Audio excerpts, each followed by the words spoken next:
అందమైన సీతాకోక చిలుక రంగులన్నీ తేవే రామ చిలుక చుట్టుపక్క రాజ్యం నీది గనక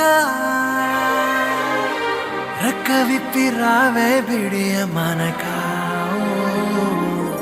యవ్వనాల తోటల్లో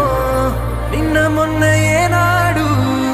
ఇంత కళలేదే ఇంత దాకా విచ్చుకున్న పువ్వుల్లో కుప్పుమంటూ ఈనాడు కొత్త రంగు రాసిందే